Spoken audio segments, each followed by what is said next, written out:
Jim from FEIN stopped by today to show us the latest version of their Multimaster. Okay, this is our newest version of the Multimaster. It's 350 watts. It's a slow start, 75% quieter than the old version, and 50% less vibration than the old one. It also has a quick release on blades, and there's no screw like in this one here. There's a screw to put the blade on. This one here, you just So this one has the quick attach. just punch it on. Cool. Will the new blades work on the old tool? These new blades here will work on every tool that they made since 1967. Perfect. Okay. That's good to know. Yeah.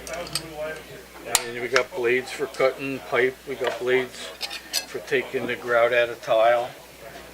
Cutting nails. This blade here that we cut nails with, we'll cut 250 of those nails On one blade? on the one blade. Really? As long as you move it and don't push it. Don't push it. Let the tool cut. Let the blade do the work. Absolutely.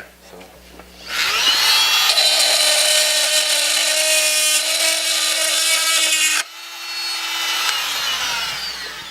It's pretty easy.